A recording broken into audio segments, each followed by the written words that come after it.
ಏನಾಗುತ್ತೆ ಅಂತ. ಯಾಕೆ ಮೇಡಮ್ ಮೊದಲು ಕೊಟ್ಟಷ್ಟು ಭೇಟಿ ಹೋಗ್ತಾರಲ್ಲ, ಸಸ್ಪೆನ್ಸ್ ಇದೆಯಾ ಅಂತ? ಹಾಗೇನಿಲ್ಲ, ನೋಡೋಣ. ಪಕ್ಷಕ್ಕೋಸ್ಕರ ತಾಯಿಯವರು ಸಾಕಷ್ಟು ಸೇವೆ ಮಾಡಿದ್ದಾರೆ.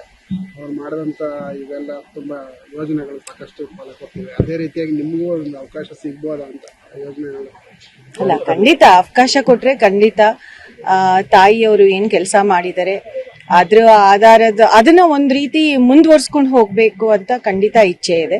ಏನಾಗಿದೆ, ಈಗ ಸೋಮವಾರ ದಿವಸ ಪ್ರಮಾಣ ವಚನ ಸ್ವೀಕಾರ ಮಾಡಿಸ್ಲಿ ಅಂತ ಹೇಳಿದ್ದಾರೆ. ಪಟ್ಟಿನ ಭಾನುವಾರ ದಿವಸ ಬಿಡುಗಡೆ ಮಾಡ್ತೀವಿ ಅಂತ ಹೇಳಿದ್ದಾರೆ. ಅದು ಹೆಂಗ್ ಗೊತ್ತಾಗುತ್ತೆ ಸರ್? ಯಾವ ಬೇಡಿಕೆ ಇಲ್ಲ, ಏನು ಬಹಳಷ್ಟು ಹಿರಿಯರಿದ್ದೀರಿ, ಸಾಕಷ್ಟು ಬಾರಿ ಇದೆ ಎಲ್ಲ ಈಗ ಮಾಡ್ತಾರಲ್ಲ, ಗೊತ್ತಾಗುತ್ತಲ್ಲ ಸೋಮವಾರ ಕೊಡ್ತಾರೆ ಅಂತ ಭಾವಿಸ್ಕೊಂಡಿದೀವಿ. ಖಾತೆಗಿತ್ತು ಫಸ್ಟ್ ಮಂತ್ರಿ, ಆಮೇಲೆ ಖಾತೆ. ಮಂತ್ರಿ ಡೆಲ್ಲಿ ಹೋಗಿದ್ವಿ ನಿನ್ನೆ. ನಿಮ್ಮ ಕ್ಷೇತ್ರದ ಜನತೆ ಎಲ್ಲ ಆಗ್ಲೇ ಹರ್ಷ ವ್ಯಕ್ತಪಡಿಸ್ತಾವ್ರೆ ಸರ್. ನೋಡಿ ಸರ್, ಈಗ ಹೈಕಮಾಂಡು, ಮುಖ್ಯಮಂತ್ರಿಗಳು, ಮಾಜಿ ಮುಖ್ಯಮಂತ್ರಿಗಳು, AICC ಅಧ್ಯಕ್ಷರು ರಾಹುಲ್ ಗಾಂಧಿ ಅವರು ಎಲ್ಲರೂ ಕುಂತು ಸಭೆಯನ್ನ ಮಾಡಿ ಒಂದು ಪಟ್ಟಿಯನ್ನ ಮಾಡಿದ್ದಾರೆ ಅಂತ ನಮಗೆ ಬಂದ ಮಾಹಿತಿ. ನನಗೂ ವಿಶ್ವಾಸ ಇದೆ, ನನಗೆ ಅವಕಾಶ ಸಿಗುತ್ತಾ ಅಂತ ನಾನು ವಿಶ್ವಾಸದಿಂದ ಇದ್ದೀನಿ.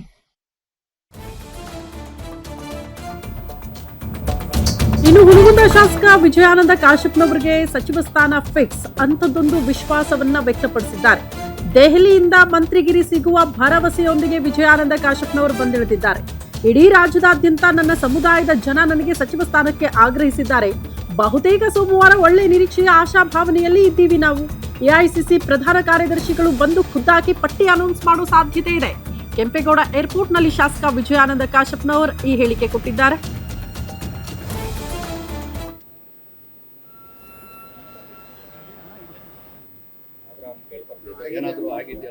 ಇಡೀ ರಾಜ್ಯಾದ್ಯಂತ ನನ್ನ ಸಮುದಾಯದ ಜನ ಆಗ್ರಹವನ್ನು ಮಾಡಿದ್ದಾರೆ. ಎಲ್ಲ ಜಿಲ್ಲೆಗಳು, ನನ್ನ ಜಿಲ್ಲೆ ಹುನಗುಂದ ಮತಕ್ಷೇತ್ರ ವಿಶೇಷವಾಗಿ ಈಗಾಗಲೇ ಬಂದು ಬೆಂಗಳೂರಲ್ಲಿ ಠಿಕಾಣಿ ಕೂಡ ಹೂಡಿಬಿಟ್ಟಿದ್ದಾರೆ. ಅದೇ ಒಂದು ಆಸೆ ಭಾವ ನಿರೀಕ್ಷೆಯನ್ನ, ಬಹಳ ವಿಶ್ವಾಸ, ಆತ್ಮಸಾಕ್ಷಿಯನ್ನು ಇಟ್ಕೊಂಡು ನಾವು ಹೋಗಿದ್ದೀವಿ. ಈಗಾಗಲೇ ನಮ್ಮ ವರಿಷ್ಠರು, ನಮ್ಮ AICC ಅಧ್ಯಕ್ಷರಂತ ಮಲ್ಲಿಕಾರ್ಜುನ್ ಖರ್ಗೆ ಸಾಹೇಬರು, ನಮ್ಮ KC ವೇಣುಗೋಪಾಲ್ ಸಾಹೇಬರು, ರಣದೀಪ್ ಸಿಂಗ್ ಸುರ್ಜೇವಾಲಾ ಅವರು, ಮತ್ತು ನಮ್ಮ ಮುಖ್ಯಮಂತ್ರಿಗಳಂತ ಸಿದ್ದರಾಮಯ್ಯ ಸಾಹೇಬರು, ಮಾಜಿ ಮುಖ್ಯಮಂತ್ರಿಗಳಂತ ಸಿದ್ದರಾಮಯ್ಯ ಸಾಹೇಬರು, ಮುಖ್ಯಮಂತ್ರಿಗಳಂತ DK ಶಿವಕುಮಾರ್ ಸಾಹೇಬರು, ಮತ್ತು ನಮ್ಮ KPC ಅಧ್ಯಕ್ಷರಂತ ಹರಿಪ್ರಸಾದ್ ಅವರು ಈಗಾಗಲೇ ಇವತ್ತು ಸಾಯಂಕಾಲ ತಾನೇ ಮೀಟಿಂಗ್ ಆಗಿದೆ. ಬಹುತೇಕ ಸೋಮವಾರ ಆಗ್ಬೋದು ಅಂತ ಒಂದು ಒಳ್ಳೆಯ ನಿರೀಕ್ಷೆ, ಆಶಾಭಾವದಲ್ಲಿ ನಾವು ಕೂತಿದ್ದೀವಿ. ಬಹುತೇಕ ನಮ್ಮ KPC AICC ಪ್ರಧಾನ ಕಾರ್ಯದರ್ಶಿಗಳು ಬಂದು ಅದರ ಖುದ್ದಾಗಿ ಅವರೇ ಆ ಪಟ್ಟಿಯನ್ನು ಅನೌನ್ಸ್ ಮಾಡ್ತಾರೆ ಅನ್ನೋದು ಕೂಡ ಒಂದು ಮಾಹಿತಿ ಬಂದಿದೆ. ಬಹುತೇಕ ನಾವು ಎಲ್ಲ ಆಗ್ತೀವಿ ಅನ್ನೋದು ವಿಶ್ವಾಸದಲ್ಲಿ ಇದ್ದೀವಿ. ಅಲ್ಲ, ಆ ವಿಶ್ವಾಸದಲ್ಲೇ ನಾವು ವಾಪಸ್ ಬಂದಿದ್ದೀವಿ. ನೋಡಿ, ಯಾರು ರಿಸರ್ವ್ ಬಿಟ್ಟಿದ್ದೇವೆ ನನಗೆ ಯಾವ್ದು ಗೊತ್ತಿಲ್ಲ. ನಂದು ವಿಶ್ವಾಸ ಇದೆ, ಆಗತ್ತೆ ಅನ್ನೋದು ವಿಶ್ವಾಸದ ಮೇಲೆ ಬಂದಿದ್ದೀವಿ. ಅಲ್ಲ, ಅದು ವರಿಷ್ಠರಿಗೆ ಬಿಟ್ಟಿದ್ದಲ್ವಾ, 2 ಕೊಡ್ತಾರೋ 3 ಕೊಡ್ತಾರೋ ಅವ್ರಿಗೆ ಬಿಟ್ಟಿದ್ದು, ಅವ್ರು ತೀರ್ಮಾನ ಮಾಡಬೇಕು. ಆದ್ರೆ ನಾನು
ಓಕೆ, ಇನ್ನ ವಿನಯ್ ಕುಲಕರ್ಣಿ ಅವರ ಭವಿಷ್ಯ ಇವತ್ತು ಹೈಕೋರ್ಟ್ ನಲ್ಲಿ ನಿರ್ಧಾರ ಆಗುತ್ತೆ. ಕಾರಣ ಯೋಗೀಶ್ ಗೌಡ ಕೊಲೆ ಪ್ರಕರಣದಲ್ಲಿ ಜೀವಾವಧಿ ಶಿಕ್ಷೆಗೆ ಗುರಿಯಾಗಿರುವ ವಿನಯ್ ಕುಲಕರ್ಣಿ ಇದಕ್ಕೆ ತಡೆ ಕೋರಿ ಅರ್ಜಿಯನ್ನ ಸಲ್ಲಿಕೆ ಮಾಡಿದ್ದಾರೆ ಹೈಕೋರ್ಟ್ಗೆ. ಅದರ ಭವಿಷ್ಯ ಇವತ್ತು ನಿರ್ಧಾರ ಆಗುತ್ತೆ. ಯೋಗೀಶ್ ಗೌಡ ಕೊಲೆ ಕೇಸಲ್ಲಿ ವಿನಯ್ ಕುಲಕರ್ಣಿಗೆ ಬೇಲ್ ಸಿಗಬಹುದಾ, ರಿಲೀಫ್ ಸಿಗುತ್ತಾ ಅಂತ. ಜೀವಾವಧಿ ಶಿಕ್ಷೆಯಾಗಿ ಜೈಲಲ್ಲಿದ್ದಾರೆ ಸದ್ಯ ವಿನಯ್ ಕುಲಕರ್ಣಿ.